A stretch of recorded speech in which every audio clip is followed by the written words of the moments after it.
7 years after I disappeared, my sister found my name on the organ donor registry. She stood in the transplant center, staring at the paperwork in the nurse's hands. Her brows knit as she looked at the photo attached to the file, along with the name I used to go by. "Where is he?" she asked. "He's in hospice on the 12th floor," the nurse answered quietly. "Today is the last day he'll still be conscious. The surgery is scheduled for tomorrow morning." Her expression turned cold as she headed upstairs. The moment she pushed open the door, she saw me sitting on the bed, writing my final letter, Landon. I looked up at her and smiled faintly. "You must have the wrong person, Ms. Bennett. My name is Jay Mercer, not Landon Bennett." She stepped toward the bed, her tone rigid. "Come home, apologize to Mason, and I'll hire the best specialist in the country for you. That won't be necessary." I didn't even look up again as I signed the last line of the organ donation papers. I didn't do anything wrong. I'm not apologizing to anyone. After a long silence, Sherry Bennett let out a cold laugh. "You really haven't changed. 7 years later, and you're still pretending to be innocent." Her eyes narrowed, scanning me. "You're sick? What kind of illness needs surgery?" I smiled faintly. "Stage 4, glioblastoma, brain cancer." I glanced at the donation papers beside me. I figured my organs would do more good saving people than rotting underground. Something flickered across Sherry's face, but it vanished instantly, replaced by that same icy look. "Cut the act. Do you think playing pathetic is going to make me feel sorry for you?" Her gaze swept over the small hospice room, taking in the peeling walls, the worn folding chair, and the dying flowers by the window. "So life didn't work out after you left home? If you hadn't done those disgusting things back then, maybe you wouldn't have ended up like this." I lowered my eyes to my hands, now so thin, every bone showed clearly beneath the skin. I said nothing. "Landon." She said my old name softer this time, her voice cracking. "Are you really that sick?" I looked at her without blinking. "Why do you care, Ms. Bennett?" "Because I'm your sister." "No." My voice stayed calm. "Your brother died 7 years ago." Her face went pale with anger. "You really hate me that much? After everything that happened?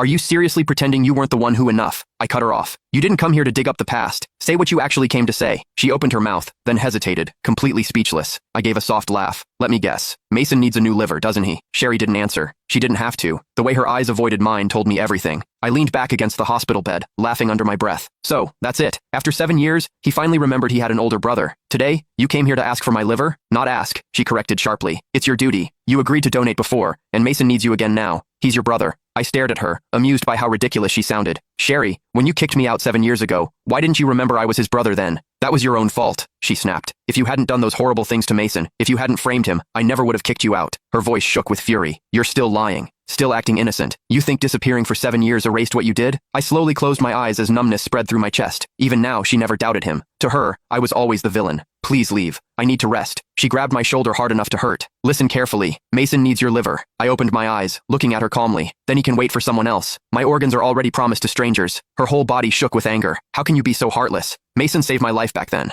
Without him, the Bennett family wouldn't even exist today, and you're nothing but an ungrateful parasite." I didn't answer, only turning my head toward the window. "Landon, let me make this clear," she said coldly as she released me. "If you refuse to save Mason, I won't let you have peace. I'll use every connection and every penny the Bennett family has to keep you alive. You'll spend the rest of your life